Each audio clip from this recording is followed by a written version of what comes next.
al 10º mandamiento. Le alentamos, hermanos, a que vaya atrás, ¿verdad? En los estudios, están ahí en el website, lo tienen en YouTube, y que pueda tomar toda la serie. Si usted se ha perdido alguna parte, ¿verdad? Que pueda pasar tiempo con ella, creemos que le va a ser de gran utilidad. Pero venimos una vez más al 10º mandamiento, en Éxodo capítulo 20, versículo 17. Dice así su palabra: no codiciarás la casa de tu prójimo, no codiciarás la mujer de tu prójimo, ni su siervo, ni su criada, ni su buey, ni su asno, ni cosa alguna de tu prójimo. No codiciarás. Y decíamos que este mandamiento tiene referencia a los deseos, a las inclinaciones, a las pasiones de nuestro corazón. Hemos dicho que este mandamiento tiene un gran valor de diagnóstico. Y hemos hablado acerca de la concatenación o la relación que existen entre los mandamientos. Los 10 mandamientos no es simplemente resultado de que Dios haya de una manera allí, ¿verdad? Errática, ¿verdad? De una manera, vamos a decir así, haya tirado ahí 10 mandamientos uno detrás de otro. No. Dios no funciona así, su mente no piensa así, Él no es de esa manera. Los 10 mandamientos es un conjunto donde existe una relación íntima entre ellos y una concatenación o dependencia entre los 10 mandamientos. Vamos a recordarla hoy una vez más, comenzando con el 10º mandamiento. El 10º mandamiento revela, ¿verdad?, en lo que prohíbe aquello que está a la raíz de los mandamientos que le preceden. En otras palabras, si nosotros miramos, vamos al 5º mandamiento, es decir, la segunda tabla de la ley, o nuestros deberes para el prójimo. Hemos dicho ya que la ley de Dios, la ley moral de Dios, los 10 mandamientos, podemos dividirlos a manera de explicarlos en aquellos deberes para con Dios, los primeros 4 mandamientos, y nuestros deberes para el prójimo, del 5º al 10º mandamiento. El 10º mandamiento tiene relación con todos los deberes hacia el prójimo. Y tiene relación con todos los deberes hacia el prójimo a nivel de raíz interna en nuestras vidas en cuanto a deseo, inclinación o pasión.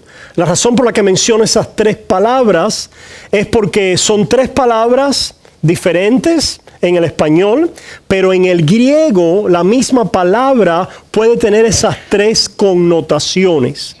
La palabra es epithemia, que quiere decir pasión, deseo o inclinación. Es una palabra neutra, es decir, no hay nada malo con deseos. Lo que la califica es si son deseos conforme a la voluntad de Dios o deseos contrarios a la voluntad de Dios.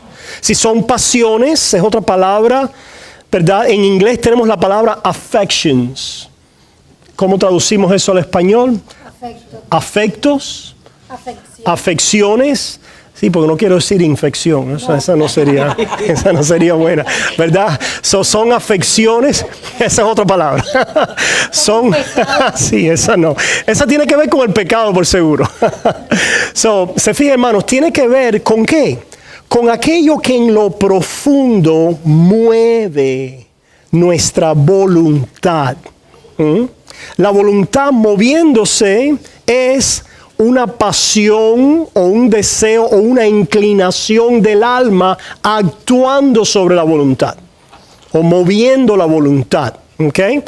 A propósito, cuando hablamos de pasiones, deseos e inclinaciones, no estamos hablando de meros sentimientos. A veces confundimos, ¿verdad?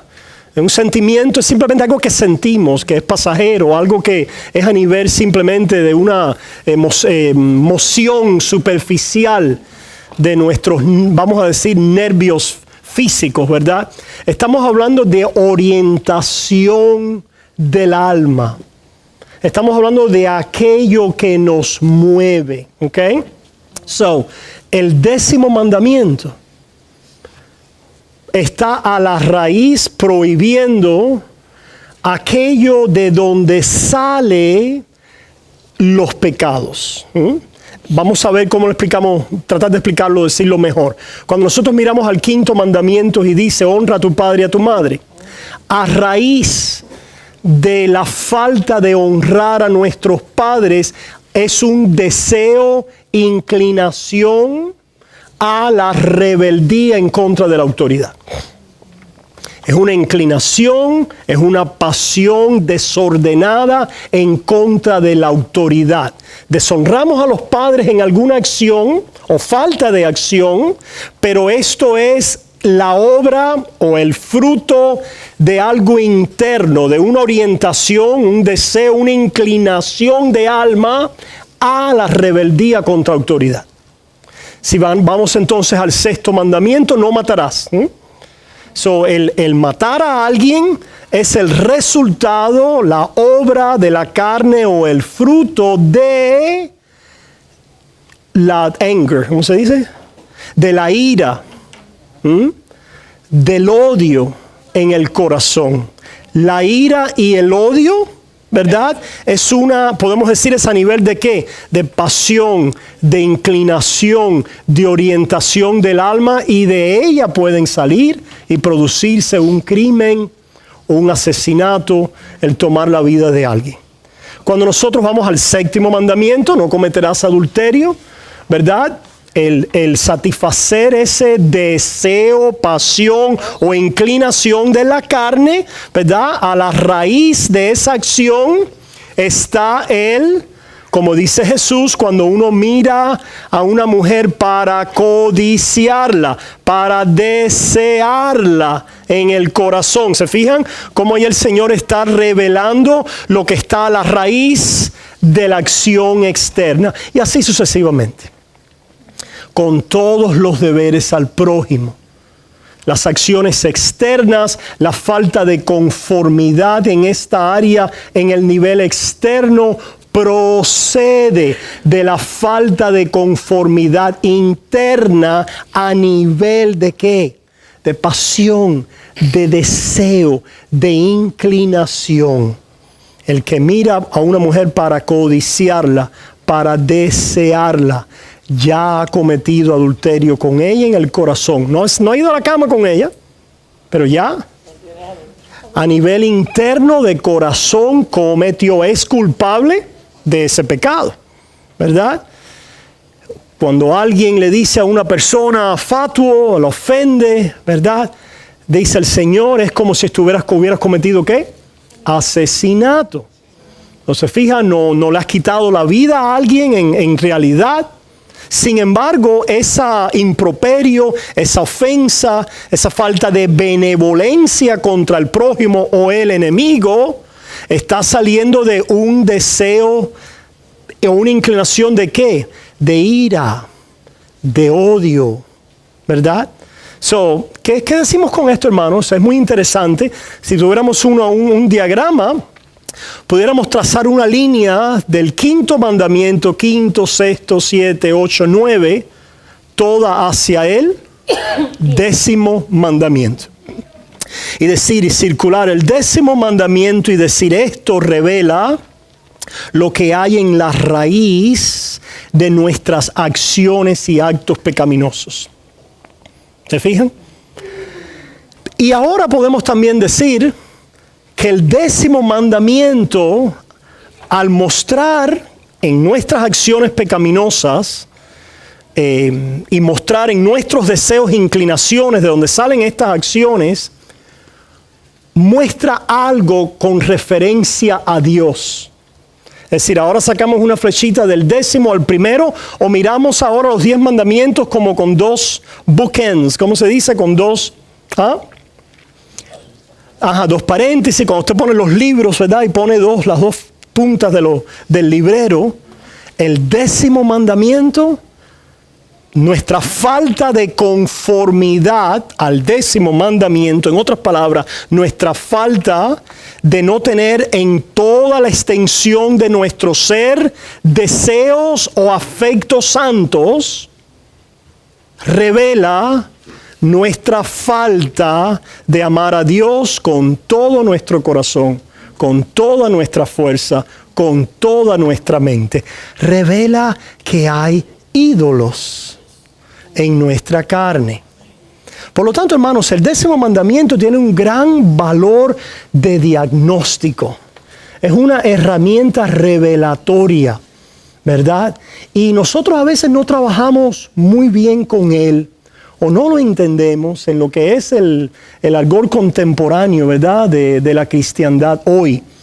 Pero nos ayuda a entender nuestra situación, nuestra condición, y después vamos a ver qué otras cosas proceden de este entendimiento y la utilidad que tenemos entonces a través de este mandamiento y por lo general en su concatenación con el resto de los deberes para el prójimo y con la primera tabla de la ley. Ahora, para continuar adelante, quisiera leerle una porción del Catecismo Mayor de Lutero con respecto al 10º mandamiento. Los luteranos dividen el 10º mandamiento en 9 y 10, pero eso no importa, no tenemos ahora que comentar al respecto. Pero sí quiero traerles a la lectura de lo que Lutero habla al respecto de este mandamiento, o una porción solamente. Él dice lo siguiente. Estoy traduciendo el inglés al español, así que tengan paciencia con la traducción. Dice: debemos conocer que Dios no desea que deprivemos, ¿se dice así? Deprive, que le quitemos al prójimo, que privemos al prójimo de cualquier cosa que pertenezca a él. Es decir, Dios quiere asegurarse a través de este mandamiento, quiere proteger, quiere preservar, quiere prevenirnos, quiere prohibirnos de privar, de quitar al prójimo nada que le pertenezca a él. Que nunca nosotros suframos la pérdida de algo del prójimo para gratificar nuestra avaricia. Qué interesante. So, vemos en esta descripción que una de las cosas que se prohíbe aquí es la avaricia. Que la concupiscencia, los deseos y las pasiones desordenadas, que a propósito tienen que ver con la orientación al prójimo, ¿verdad?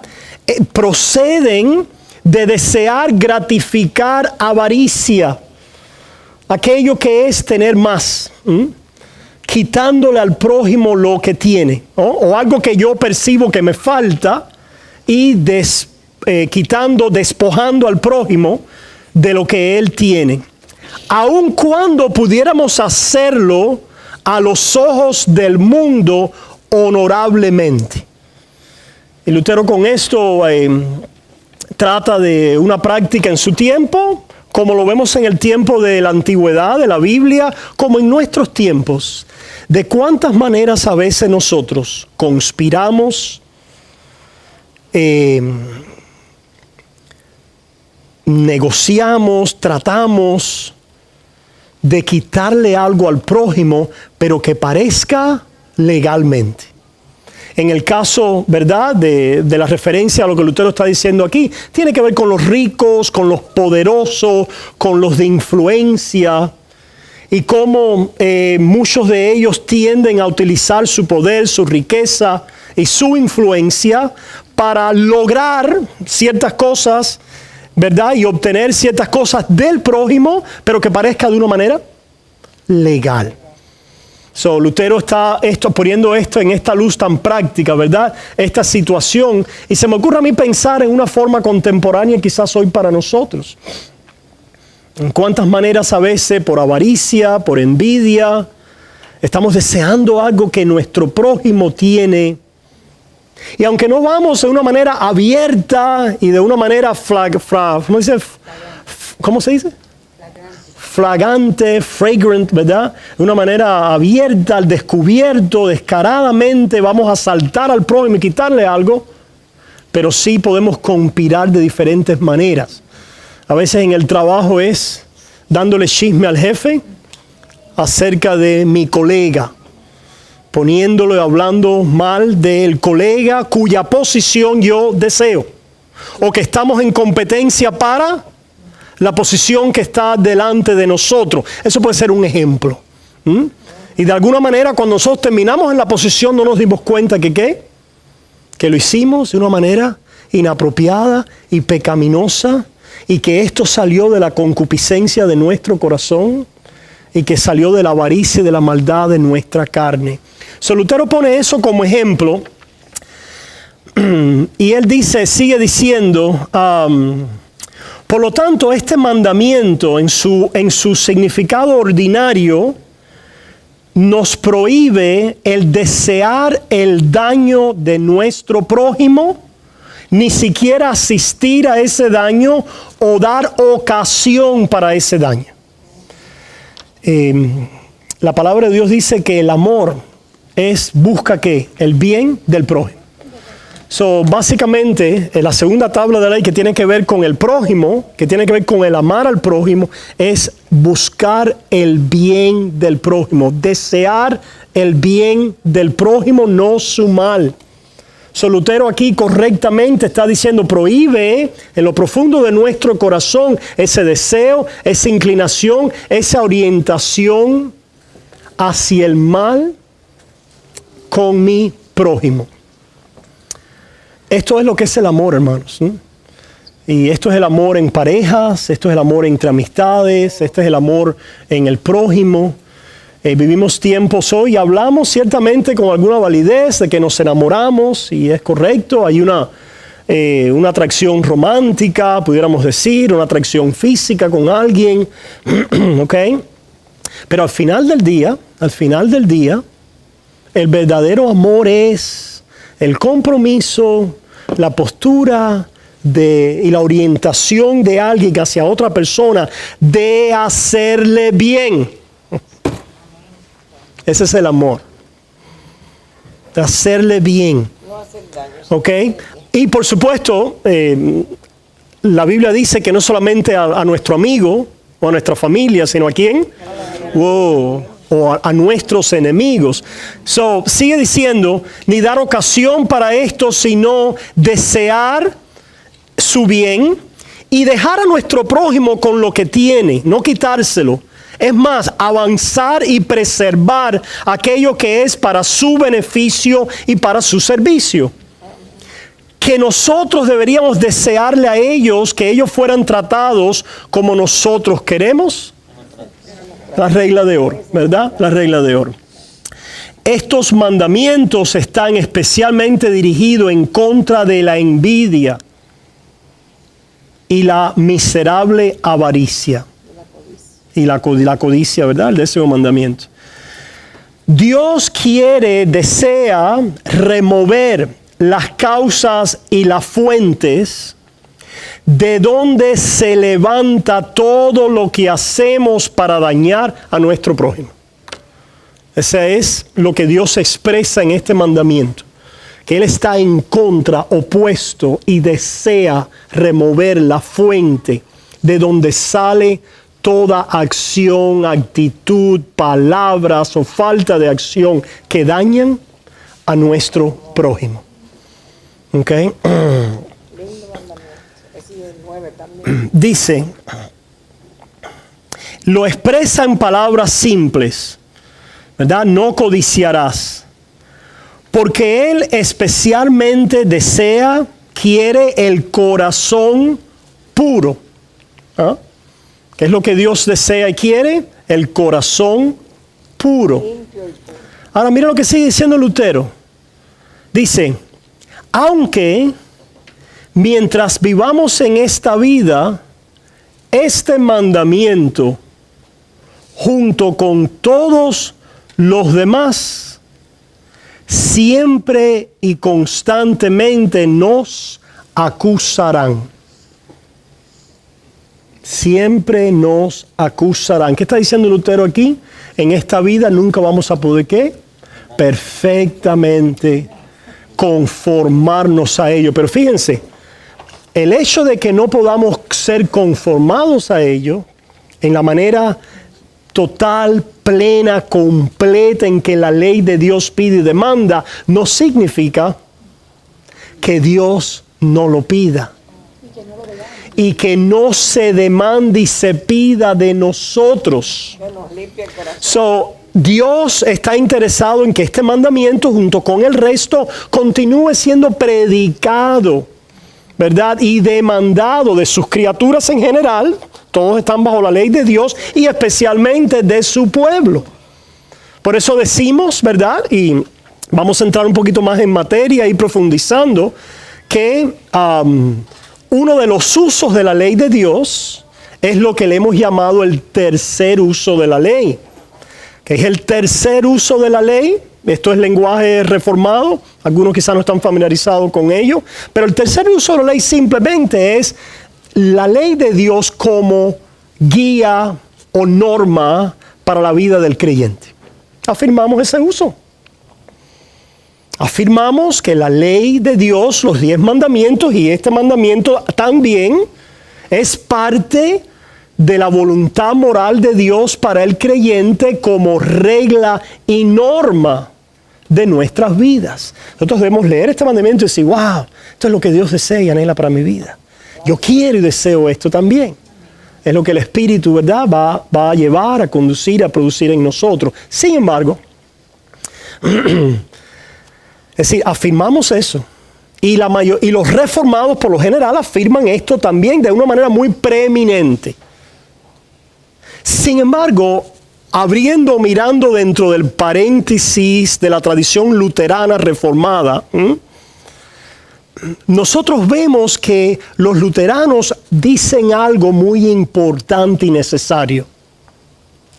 Y es lo que acaba de transmitir Lutero aquí.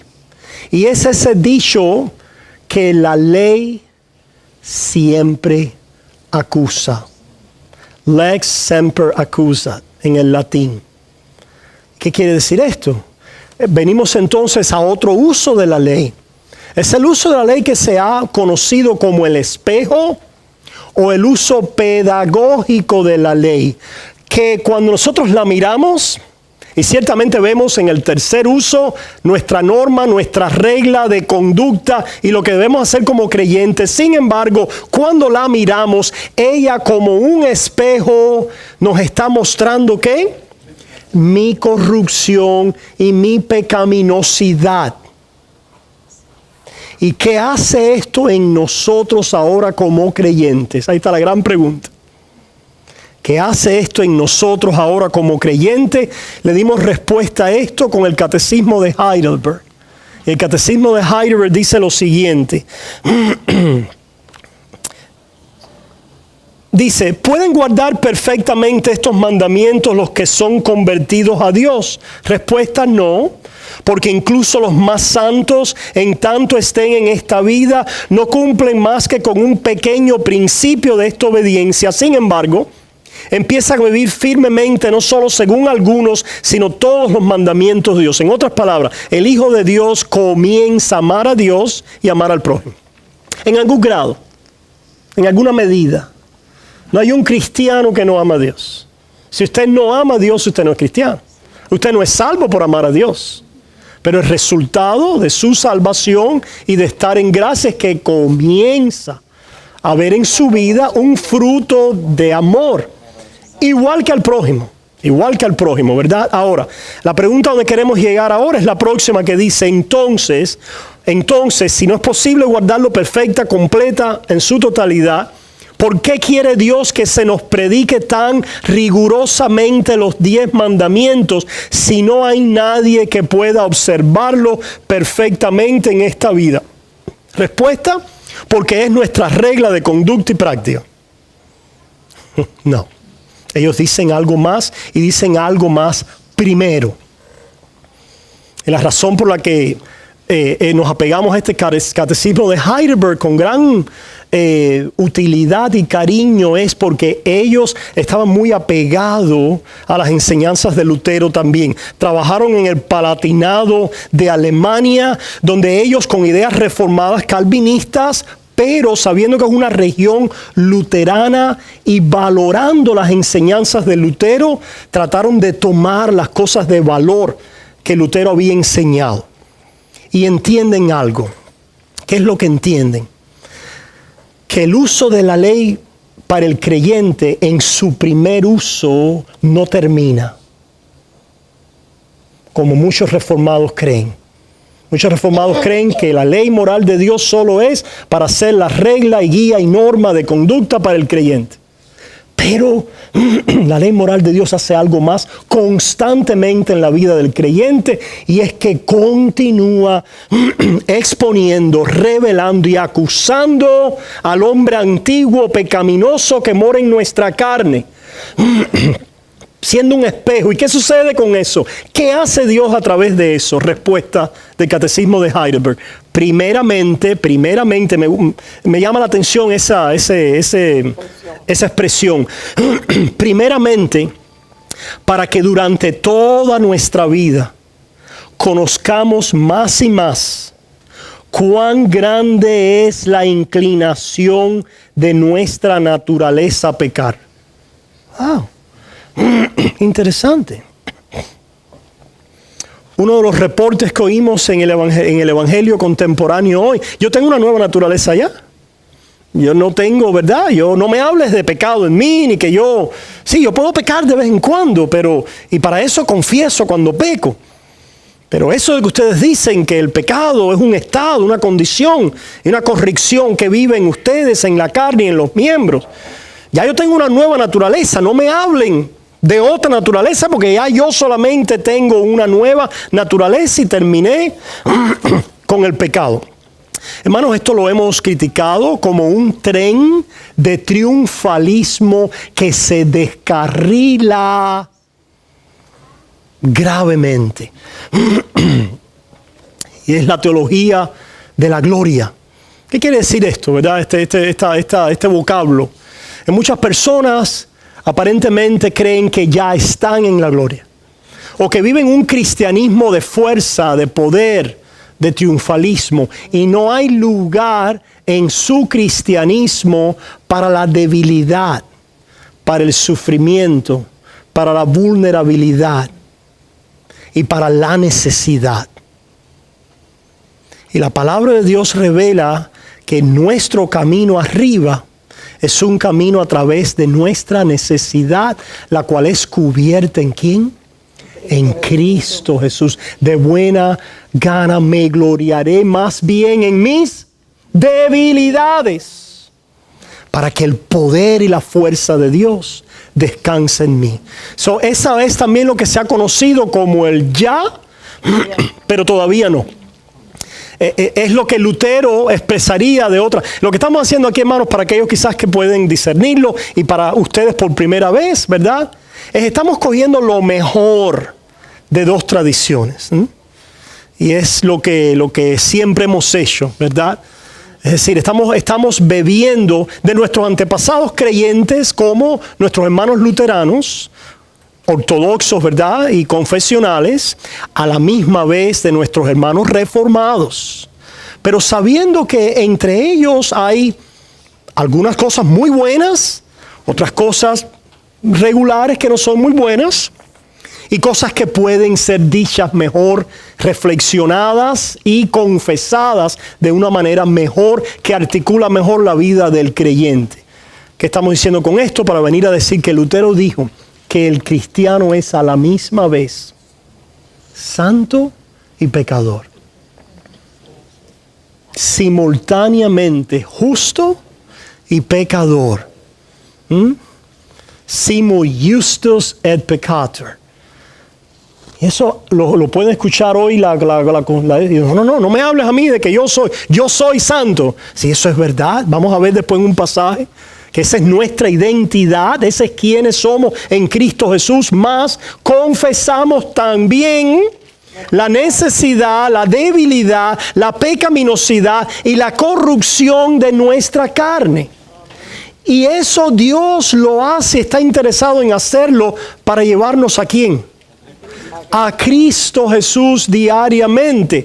Por eso es que dice el Catecismo de Heidelberg, primeramente para que durante toda nuestra vida conozcamos más y más cuán grande es la inclinación de nuestra naturaleza a pecar, y así, subrayen, y así busquemos con más fervor la remisión de nuestros pecados y la justicia de Cristo. Este es el primer uso de la ley, o la ley como espejo o uso pedagógico, el cual algunos reformados creen que ya no está vigente para el creyente, y diferimos de eso. Diferimos de eso. ¿Por qué? A la luz de las Escrituras y beneficiándonos de nuestros hermanos luteranos y Lutero, que le enseñó a Calvino, y Calvino le llamaba a Lutero su gran maestro, ciertamente. Aunque todos ellos tuvieron sus defectos y sus problemas, pero fueron grandes maestros de la fe. Pero al final del día tenemos referencia ¿a dónde? A la Biblia, a la palabra de Dios. Y vamos a ver cómo es que la palabra de Dios nos enseña esto. Que el creyente todos los días se halla en la necesidad de recurrir a la misericordia de Dios y a su gracia en Cristo Jesús.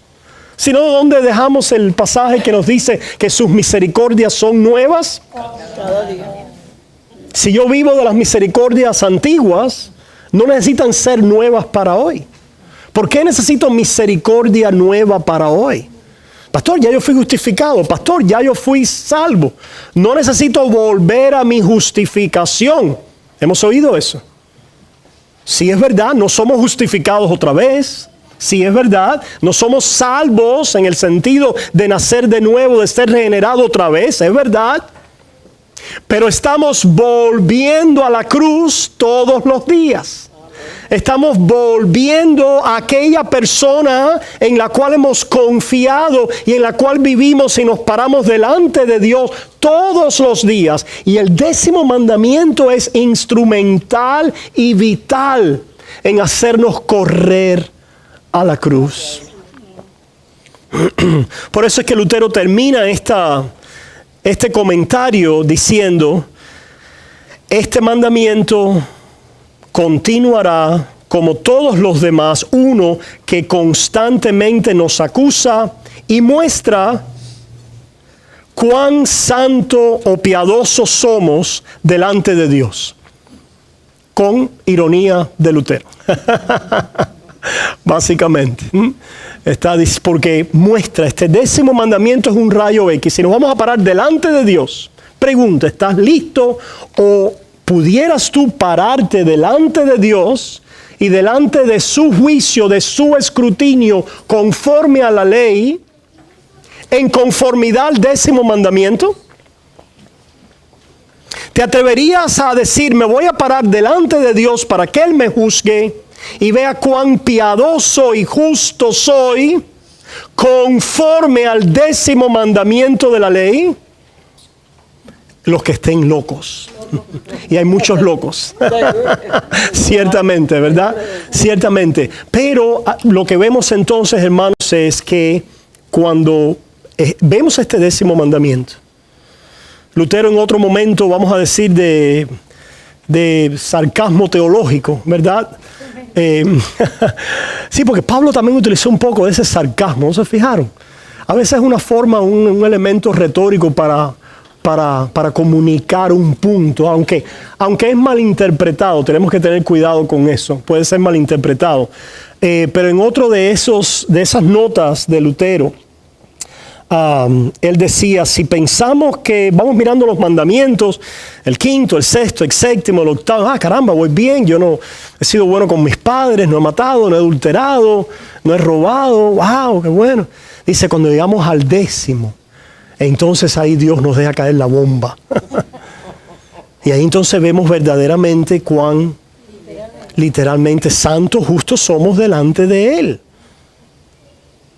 En realidad es donde vemos que nuestra justicia personal propia nunca puede pararse delante del escrutinio de la justicia de la ley de Dios, si somos juzgados conforme al rigor de esa ley en nuestras personas, quedamos siempre condenados, destituidos de la gloria de Dios.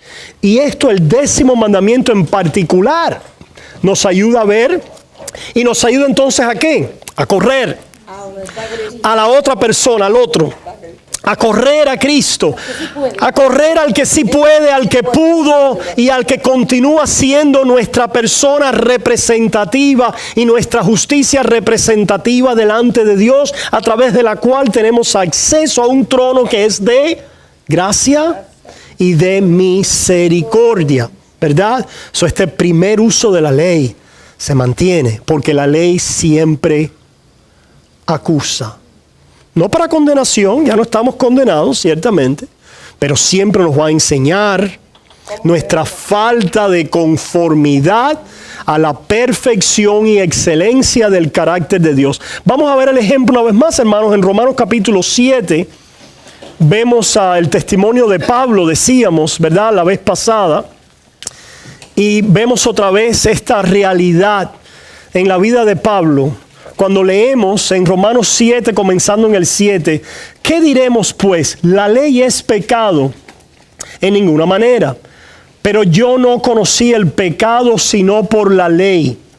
¿Verdad? Dice la palabra de Dios que la ley, por la ley viene el conocimiento del pecado. Pero sin embargo, si nosotros vamos a Filipenses capítulo 3, nosotros nos damos cuenta que el Pablo antes de su conversión miraba la ley y él decía, caramba, yo soy intachable, soy íntegro, soy irreprochable. Miro los mandamientos, no es que ellos dirían, estos fariseos, estos hombres de la ley de Dios, ¿verdad? Que ellos dirían, no tengo pecado.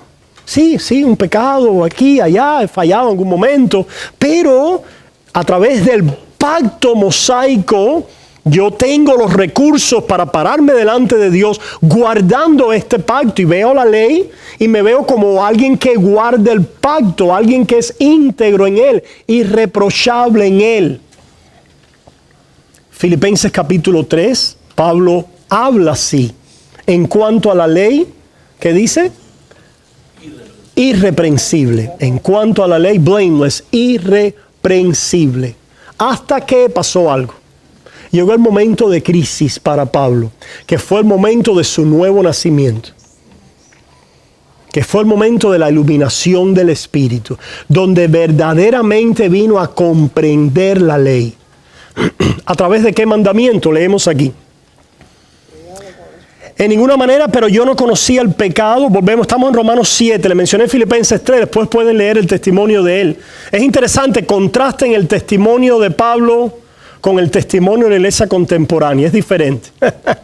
Es drásticamente, marcadamente diferente. ¿Qué diremos pues? La ley es pecado en ninguna manera, pero yo no conocía el pecado sino por la ley. Ejemplo, o a través de qué en la ley, porque tampoco conociera la codicia si la ley no dijera, no codiciarás. Versículo 8, mas el pecado, tomando ocasión por el mandamiento, produjo en mí toda codicia, porque sin la ley el pecado está muerto. Y yo sin la ley viví en un tiempo. Pero ¿cómo es que Pablo, Saulo, el fariseo, cómo es que vivía sin la ley? Si de acuerdo a la ley era irreprensible. No había venido la iluminación, el convencimiento de que él en su persona, en su interior, estaba corrupto. Había corrupción, había falta de conformidad al carácter de Dios, particularmente iluminado, revelado por el 10º mandamiento a nivel de deseo, a nivel de pasión, a nivel de inclinación. Quizás él no se había llevado a la cama a ninguna mujer, quizás él no había matado a ningún hombre, pero cuando ese mandamiento le iluminó, pudo ver en él toda clase de deseo malvado en su alma. Deseo de matar, deseo de adulterar, deseo y rebeldía en contra de la autoridad, envidia, recelo, falta de contentamiento. Pero todo estaba ahí, ¿cómo? Ahí guardado en su armadura de legalismo. Guardado, contenido en su armadura de legalismo. Por eso es que Jesús le dice a los fariseos, ustedes son sepulcros blanqueados, porque limpian lo de afuera, el lindo se ven por fuera, pero adentro hay muerte, hay corrupción. O lo que dice Pablo en Romanos capítulo 3, veneno de áspides. Eso es lo que está ahí en nuestros miembros, anidado en nuestra carne, en el hombre interior. El testimonio de Pablo es que su conversión sucede viendo lo que Dios dice acerca de su persona y diciendo, tienes razón, es verdad, lo confieso, me rindo, ese soy yo en mi propia carne, ¿verdad? A través del 10º mandamiento. Sigue diciendo Pablo, y hallé el 9, y yo sin la ley viví en un tiempo, pero venido el mandamiento, el pecado revivió y yo morí. Y hallé que el mismo mandamiento que era para vida, a mí me resultó para muerte. Hermanos, el que no pierda su vida no puede ser salvo.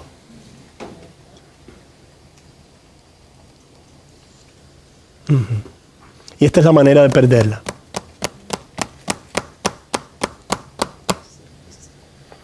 El que no se ha visto en sus mejores acciones muerto, va a continuar presentándose en su propia vida y persona delante de Dios. Por lo tanto, necesitamos negarnos a nosotros mismos. Y el negarnos a nosotros mismos es precisamente el afirmar que no puedo traer nada de valor, de mérito en mi persona, en mi acción, delante de Dios para ser aceptado. Y es solamente cuando llegamos a esta negación, a esta muerte, estoy muerto. La paga del pecado es muerte y yo soy ese muerto, que necesitamos un salvador, no un ayudador, no alguien que nos dé una mano, no alguien que nos dé un empujón, no alguien que ayude las mejores intenciones e inclinaciones que tengo, no alguien que me ayude ahora a cooperar para yo poder irme mejorando y de esta manera ser aceptado por Dios, sino necesito a alguien que me resucite. Estoy muerto. Porque estoy muerto. ¿Se fijan? Y esto es lo que sucede con Pablo. Esta es la verdadera conversión, ¿verdad? Este es el testimonio de alguien que es nacido de nuevo, en diferentes grados y medidas. No quiere decir que ahora alguien puede nacer de nuevo con una luz que ha comenzado ahí a través del Evangelio, y esta luz, a medida que hay buena enseñanza, va resonando, va ganando terreno. Es verdad, tienes razón, correcto, vamos bebiendo, así como le sucedió a los discípulos, que poco a poco fueron, ¿qué? Entendiendo, iluminándose el conocimiento, ¿verdad? En Cristo Jesús. Ahora, mira lo que sigue diciendo ahora, hermanos. Vayamos al versículo 14 de Romanos 7. Porque sabemos que la ley es espiritual, mas yo soy carnal, vendido al pecado. ¿Ves, pastor? Ese que está hablando aquí no es Pablo el creyente. Ese es Pablo dando su testimonio, pero de antes de su conversión. Porque ya yo no soy carnal. Ya yo no soy vendido al pecado. Ya eso no me describe a mí. Yo soy una nueva naturaleza, yo soy una nueva creación. Ya yo estoy, ¿verdad?, en victoria. Y todo el tren de descarrilamiento del triunfalismo del cristianismo moderno. Pero, hermanos, vamos a ver y discernir que esto solo lo puede decir alguien que ha nacido de nuevo. Y es la confesión de alguien que por el Espíritu Santo ha sido iluminado. Porque sabemos que la ley es espiritual. Revela perfectamente el carácter moral y la excelencia de Dios. Y yo quedo lejos de ella. Eso no lo puede decir nadie, no sé por qué. Por el Espíritu de Dios. Lo que dice alguien en la carne es simplemente que yo guardo y cumplo la ley. Porque lo que ha hecho es que has carnalizado la ley. Has traído la ley a tu nivel. Has traído la ley a tu estatura en tu falta de entendimiento. de la profundidad y de la magnitud de la ley, de la naturaleza y del carácter de Dios. Y por lo tanto, como vamos a ver, por ende, por consecuencia, la necesidad de la gracia en ti está en tus labios, la mencionas, etcétera, pero no es algo que existencialmente te agarre en lo profundo. No es algo que te ha, como dice Pablo, you haven't been apprehended by it. ¿Cómo se dice? No ha sido asido. No ha sido asido por ella. No ha sido asido por ella. No te ha asido ni la ley, ni te ha asido la gracia. O al menos quizás está muy opacada o oscurecida. Hermanos, dice que los serafines que están delante del trono de Dios se tapan sus ojos y se tapan sus pies. Wow. Bueno, si nosotros pudiéramos pensar en la ley de Dios como ese destello de la gloria de Dios en su justicia, que nosotros simplemente interactuamos con la ley de Dios, y si nos vamos a juzgar a la luz de ella, al menos tenemos que hacer como los serafines. Algo, un pedacito de eso tiene que suceder. Algo así como Pedro que dijo, apártate de mí que soy un hombre pecador. O como aquel publicano que dijo, miserable de mí. ¿Verdad? Pero se fijan, hermano, el testimonio contrario al testimonio del Espíritu es el testimonio triunfalista que afirma y valida en nosotros la justicia.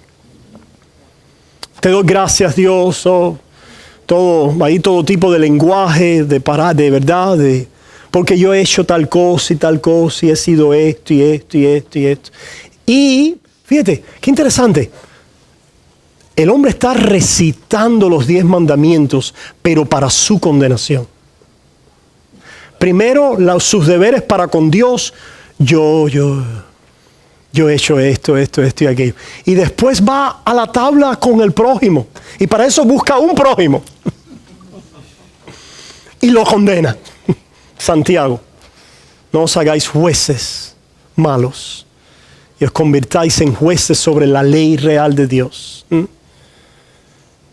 En el sentido de que este hombre estaba, nosotros hacemos juicios, pero hacemos juicio, el juicio que hace el creyente es un juicio con sobriedad, con entendimiento y con gracia.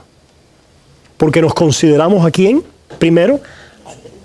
Y no nos consideramos a nosotros mismos validando la primera tabla para después venir a la otra y compararnos y decir, pero ¿por qué tú estás tan atrasado? ¿Y qué malvado tú eres? Mira yo no estoy ya. Mira yo cuán bueno soy. Mira yo lo que he hecho. Yo no soy como tú ya. Dios mío, yo no soy ni como este publicano. ¿Se fijan, hermanos? Qué interesante, qué nocivo y qué tóxico y qué sutil es esto. Porque nos describe, hermanos, nos describe. Tenemos ese fariseo dentro nuestro, esa carne, todos nos describe. ¿Verdad? Gracias. Amén. La ley es espiritual, la venimos a entender. Por eso es que dice Pablo en Romanos capítulo 3 que nosotros por la fe afirmamos la ley. Por la fe. A través de la fe. Es decir, la fe es el prisma que nos hace entender la ley. La fe que mira a Cristo. La fe que mira a la persona y a la obra sustitutiva, representante legal a nuestro favor en el pacto de la redención, para el pacto de gracia a nuestro favor. Por la fe afirmamos la ley. Entendemos que el pacto de obras vigente en el primer Adán fue satisfecho y tiene y necesita satisfacción en Cristo, la demanda perfecta de la ley, o eres condenado. Esa palabra que Dios le da a la humanidad, que le dio al primer Adán, obra y vive, y si no obras mueres. Se mantiene vigente porque es el orden moral de Dios conforme a su ley, y es cumplido en la persona de Cristo. Él la cumple.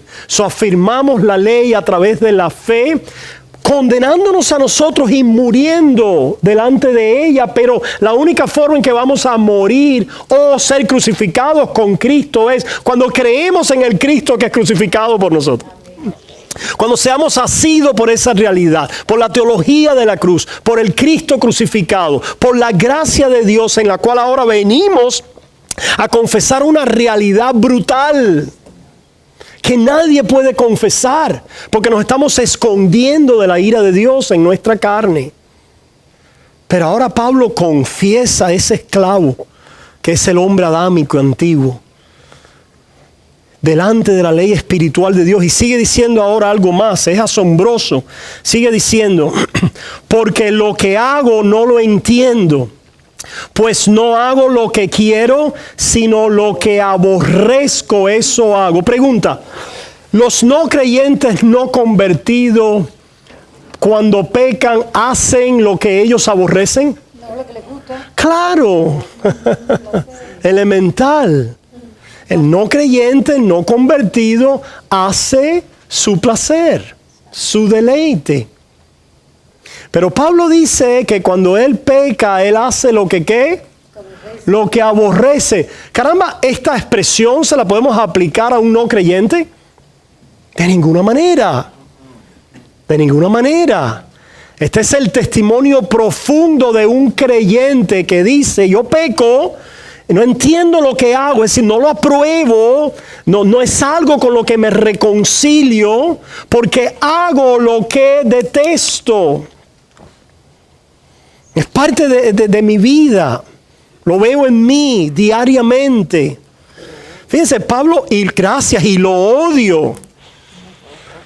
Cuidado, hermano, no voy a hacer que empecemos, lo mencioné ya una vez, a veces en esto vamos a poner el otro tren que se descarrila también. El tren de la gracia, vamos a decir, liberal.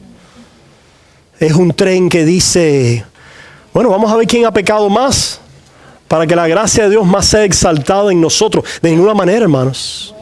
De ninguna manera, hermanos. Oh, yo me gozo, me vanaglorio de que yo peco y la gracia abunda. De ninguna manera, hermanos. Ese no es el sentir del Espíritu. El sentir del Espíritu es que ciertamente vemos el pecado en nosotros diariamente, pero hay un aborrecimiento hacia él. La carne le encanta, una vez más, el ya pero todavía no, es simultáneamente justo y pecador. La carne le encanta. No es que ahora, ¿verdad?, no le guste a la carne. No. La carne le sigue gustando el pecado. Pero hay un espíritu dentro de ti ahora y una mente que lo empieza a aborrecer, que le empieza a doler, que empieza a tener luto acerca de que empieza a ser quebrantado al respecto, que empieza a gemir acerca de esta realidad y de esta presencia en nosotros. Si no hay ese gemir, si no hay ese luto, si no hay ese quebrantamiento, si no hay ese aborrecimiento, querido amigo, usted no ha nacido de nuevo. Usted quizás ha entendido la doctrina a nivel mental, intelectual, pero no ha sido asido por el Cristo de la vida. ¿Verdad? Lo que vemos en nosotros es que ciertamente nacemos de nuevo viendo nuestra pecaminosidad, pero arrepintiéndonos hacia Cristo, viendo que en nosotros mismos somos aborrecibles y el pecado es aborrecible. Es decir, el pecado es aborrecible y la persona que lo hace también es. Pero ahora yo vivo en Cristo. Ya no vivo yo, mas vivo en Él. Estoy en Él y Cristo vive en mí. Tengo una unión ahora con Cristo que me da una nueva identidad. Sin embargo, esta nueva identidad no me deja dejar de confesar el muerto que vive en la carne. ¿Verdad? Y por eso Pablo sigue diciendo que aunque es el muerto, está activo, está operacional, está moviéndose, lo que ha sido declarado muerto y persona no grata. Pero ahí está presente y activo, ¿verdad? Sigue diciendo, Versículo 16, y si lo que no quiero esto hago, lo que no quiero esto hago, apruebo que la ley es buena. La verdadera ley. Yo apruebo que el 10º mandamiento es bueno. Que el tener un corazón puro, sin deseos ni ninguna inclinación al mal es bueno, y el tenerlos es malo. El mal mora en mí porque veo mis deseos pecaminosos. De manera que ya no soy yo quien hace aquello, sino el pecado que mora en mí. Esta es la manera interesante en que Pablo separa su identidad en Cristo de la presencia del pecado en su carne. No es que Pablo esté loco, no es que sufra de múltiple personalidad, no es que sea bipolar, no es como el cuento ese del hombre que, paréntesis, un cuentecito, el hombre que cometió un crimen y está en la prisión, está en el juicio, y usted dígame qué fue lo que sucedió. No, yo no cometí ese crimen, mi espíritu lo cometió, pero yo no soy culpable de él. Ok, voy a dictar sentencia, ¿verdad? No, disculpa, al revés. El espíritu mío, mi alma está libre de ese pecado. Fue mi carne la que lo hizo. Ok, voy a dictar sentencia. La carne a prisión y el espíritu queda libre. Eso no es lo que está diciendo Pablo. Okay. Pablo está separando su identidad en Cristo de la pecaminosidad y la corrupción de sus miembros y su carne o el hombre antiguo. Y esto es parte de la confesión del creyente. Que vemos nuestra pecaminosidad y nuestra corrupción y la podemos confesar. Y le damos gracias a Dios porque ya yo soy su hijo. Y vivo en Cristo. Y quien Cristo es mi identidad. Y mi identidad es ser adoptado como hijo amado, perdonado y santo de Dios en Cristo Jesús. Por eso es que él dice: de manera que ya no soy yo quien hace aquello, sino el pecado que mora en mí. No es que esté dejando de tomar responsabilidad, sino, ¿verdad?, manifestando esas dinámicas. Versículo 18, y yo sé que en mí, versículo 18, y yo sé que en mí, esto es, en mi carne, no mora el bien. Porque el querer el bien está en mí, pero no el hacerlo. ¿Qué quiere decir esto? El querer el bien está en mí, no el hacerlo. Lo que Pablo quiere es, cuando mira la ley de Dios de principio a fin, en cada uno de sus mandamientos, en cada uno de sus tablas y deberes, hasta el 10º mandamiento, ser completamente conformado al carácter de Dios. Y no logra llegar allá. Lo confiesa, lo lamenta, gime al respecto. ¿Se fijan? Dice: así que queriendo yo hacer el bien, hallo esta ley, que el mal está en mí. Como el mal está en mí, no llego a ser conformado a como la ley de Dios pide y demanda. Aunque en Cristo Jesús estoy siendo conformado a su imagen. O como vimos en el catecismo, he comenzado a tener un principio de obediencia que son frutos del Espíritu. Pero estando mezclados ellos con mi pecaminosidad, nunca llega a ser delante de Dios una ¿qué? Una obediencia legal en mi persona. Sino simplemente es porque estoy enraizado en Cristo, que soy justificado y aceptado por Él, y enraizado en Cristo comienzo a orar y tener frutos de esta obediencia, y comienzo a tener frutos aún en el 10º mandamiento. Sigue diciendo: así que queriendo yo hacer el bien, hallo esta ley, que el mal está en mí, porque versículo 22, porque según el hombre interior me deleito en la ley de Dios. Me deleito en la ley de Dios. ¿Qué quiere decir eso, hermanos? Estoy de acuerdo con ella y, número 2, he comenzado a desear, a disfrutar, a tener una pasión y una inclinación conforme a ella. ¿Qué es lo que dijimos al principio? He comenzado a amar a Dios y he comenzado a amar al prójimo. Es lo que dice Gálatas 5 cuando dice que el deseo del Espíritu Es contrario al deseo de la carne y estos se oponen entre sí para que no hagáis lo que quisierais. ¿Qué es lo que queremos? Hacer la voluntad de Dios. Pero estos se oponen y no nos dejan. Pero sigue diciendo Pablo en Gálatas 5, pero ya no estáis bajo la ley, sino bajo la gracia.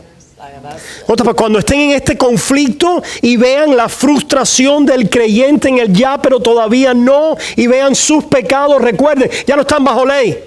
¿Qué quiere decir? Ya no están bajo condenación. Están en Cristo Jesús, en la gracia de Dios.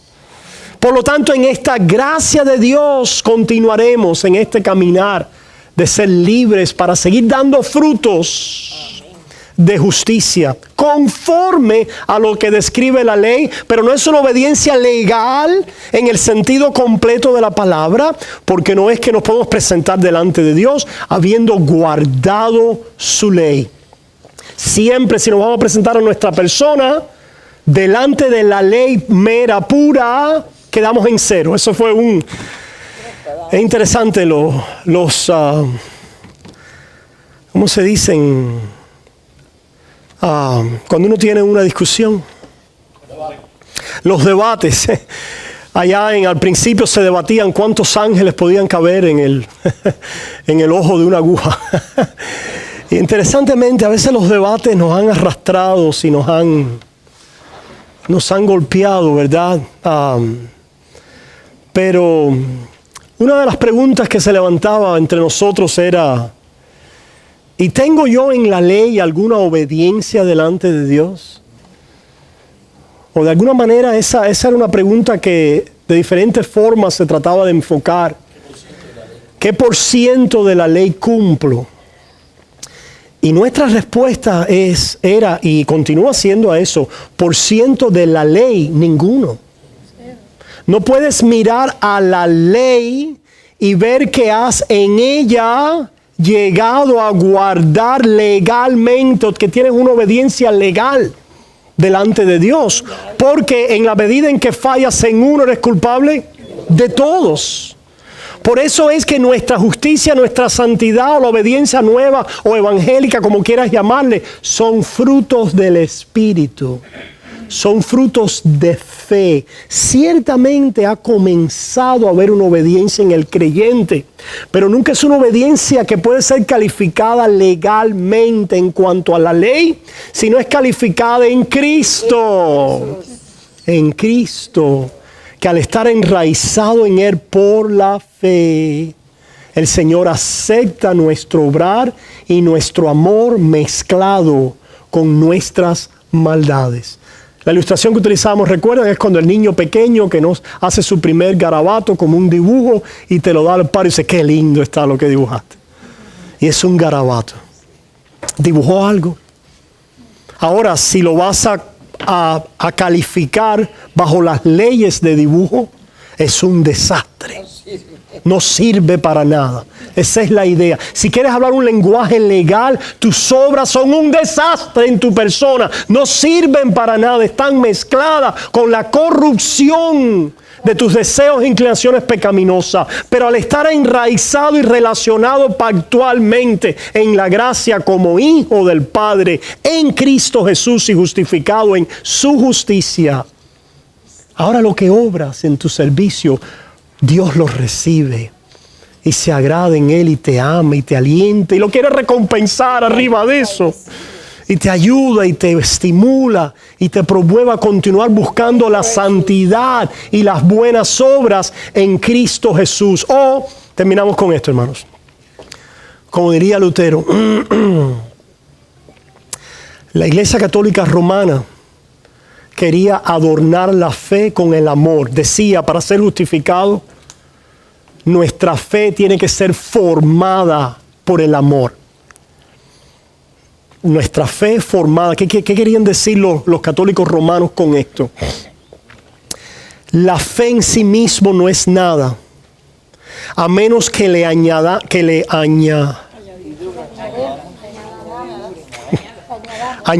a menos que le añadamos amor. Cuando le añadimos amor a la fe, entonces nos podemos parar delante de Dios y Dios nos acepta. ¿Te fijan? Bueno, claro. Pero ese es el síndrome que continúa con nosotros. Pero bueno, históricamente hablando, esa es la distinción entre el romanismo y el protestantismo en cuanto a la gracia de Dios. La gracia de Dios para el romanismo o la Iglesia Católica Romana, cuando decimos romanismo, tiene que ver con Roma, porque todos somos católicos, cristianos católicos universales, ¿ok? ¿Qué estamos diciendo con esto, hermanos? La Iglesia Católica Romana decía, la gracia es un poder que te es entregado para amar y cuando ames, entonces ser justificado por Dios. La fe formada, adornada por el amor. Lutero toma eso y bíblicamente lo vira de patas arriba y dice, no, el amor es formado por la fe. Nuestro amor es nadie está corrompido, pero cuando es informado, cubierto por la fe que mira a Cristo, cubierto por la justicia, el perdón de Jesús, entonces somos justificados y Dios recibe nuestro amor cubierto o informado o adornado por la fe. La fe no es un poder para obrar y ser justificado. La fe es la calidad, el atributo de Dios en el cual Él muestra y entrega un favor gratuito a pecadores y nos ama en la persona de su Hijo. Y esta fe y esta gracia nos enseña a vivir justa, sobria y piadosamente en este mundo. Amén. Por eso es que Pablo termina, no llegamos al final de todas formas. Pablo termina Romanos 7 diciendo, miserable de mí, ¿quién me librará de este cuerpo de muerte? Gracias sean dadas a Dios por Jesucristo. Hermanos, ¿alguna pregunta o comentario? Adelante, Nelson, sí. Pablo sigue utilizando el término ley ahora con un fondo nuevo cuando dice encuentro esta ley, es decir, este principio inalterable que mora en mí. Correcto. No lo puedo quitar. No. Es como la ley de gravedad, ¿verdad? Sí. Existe. Claro. Seguirá existiendo. Sí. Es correcto. Es correcto. Porque el principio, y es interesante, hay pasajes donde se habla la palabra principio. Los principios están activados por leyes. El principio del mal que mora en mí es por la ley que continúa siempre vigente. Y el principio del espíritu y de la vida es por el evangelio, ¿verdad? Bajo el cual ahora estamos. ¿Alguien más, hermano?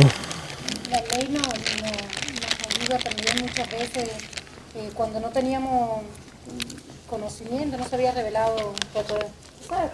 Somos muy nuevecitos. Todavía es largo el camino. Pero cuando decíamos, uy, no puedo nada, y dices, Señor, ayúdame porque no puedo. Claro. Hazlo tú. Claro, ciertamente. No llego, ¿no? Porque siente que está a la meta. Correcto. Y necesitas oír la palabra de perdón, que aquieta la conciencia. Ok, hijo, ok, eres perdonada. Yo te amo. Estás confesando tu pecado, estás reconociendo, no puedo. Y lo estás diciendo, esto es malo. Y la palabra del evangelio es la que debiera entonces llegar a tu conciencia y decir, eres mi hija, te amo. Levántate y sírveme. Has muerto al pecado y vives a la justicia. Esas son las dinámicas. ¿Alguna otra cosa? Adelante. Hay una relación a eso que por lo menos yo también lo veo. Es cuando uno va a orar, uno se siente así como desnudo, ¿no? Delante del Señor, porque uno sabe que uno no es bueno. Y de verdad el Espíritu te muestra. Y te provoca ser como da miedo, salir corriendo y esconderte. Es parte de lo que también la carne te llama a hacer. Pero en ese momento es cuando uno tiene que confesar, no. Él dice al Señor, Señor. Sí. Aunque yo tenga ganas, Señor, pero yo siempre voy a venir delante. Amén, amén. Yeah. Que yo no quiero estar lejos de Yeah. Y eso creo que Corre a esconderte en Cristo. No lejos de Cristo. ¿Alguien más, hermanos? Terminamos en oración. Padre, te damos gracias en esta noche una vez más por este tiempo que hemos podido emplear en tu palabra, en esta comida de vida. Oh Señor, a través de ella y Cristo revelado en ella, aliméntanos, Señor, y aumenta nuestra fe y nuestros frutos de justicia para honra y gloria tuya y la extensión de tu reino. Gracias por nuestra comunión, Señor. En el nombre de Jesús. Amén y amén.